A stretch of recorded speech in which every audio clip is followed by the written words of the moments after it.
Imagine a world without fish. A world without fish is a world without food. As global fish consumption clocked in at a record high of 20 kilograms per person per year, the sustainability of consuming fish at such high rates has come into question. Since many people are moving away from red meat because of its high carbon and water footprint and the health concerns around it, fish consumption has risen drastically as an alternative source. As it stands, current practices in fishing are unsustainable and will not be able to support our growing consumption. This could be a huge issue as roughly 12% of the global population relies on the fish industry for their livelihood. Just imagine 12% of the people in the world losing their jobs. While there are rules and regulations such as mass and species restrictions, seasonal rotations, and trading quotas, these regulations are difficult to enforce as companies often underreport how much fish they have in order to make more money. What are trading quotas, you ask? Trading quotas are a set of restrictions that dictates how much fish a company is allowed to remove from the ocean in a given period of time. As trading quotas can be purchased for a high price, the industry is often dominated by large, high-revenue commercial fleets as they can outcompete their smaller-scale counterparts in affording to purchase more profitable quotas. Because of this competition and consequently low income, many individuals or groups may want to find alternative means of income and partake in aquaculture, which is essentially fish farming. Comparing to traditional fishing where fishes are grown in the nature, in aquaculture, fishes are grown in artificial environments like specialized ponds or water tanks, which can steer them away from direct competition with large commercial fleets.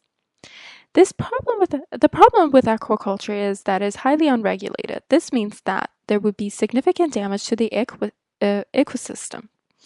As clearly shown in our model, as aquaculture increases, more damage is observed in the fish's habitat.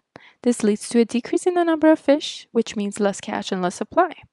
This will go full circle and when less supply leads to economic instability and more shift to aquaculture and potentially illegal fishing for income source.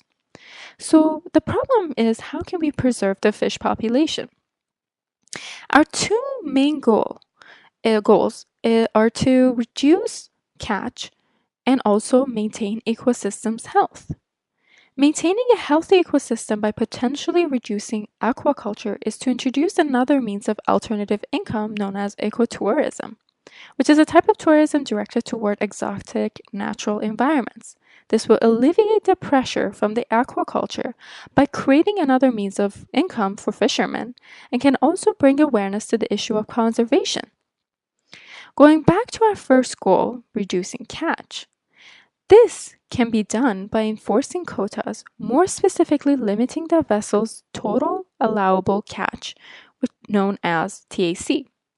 This has its own challenges since we know quotas can be bought and sold. This could create an imbalance in the system with bigger companies having an advantage economically. Another solution besides TAC can be marine protected areas, which are protected areas of seas, oceans, and large lakes. MPA can limit fish catching by limiting the areas in which fishermen can fish. MPA can be a key player since it attacks our problem from two angles. It increases awareness and promotes conservation and also reduce catch.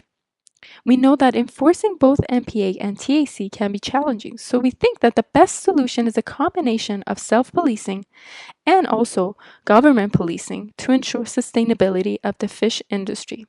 At the end of the day, we all love sushi and we can't live without it.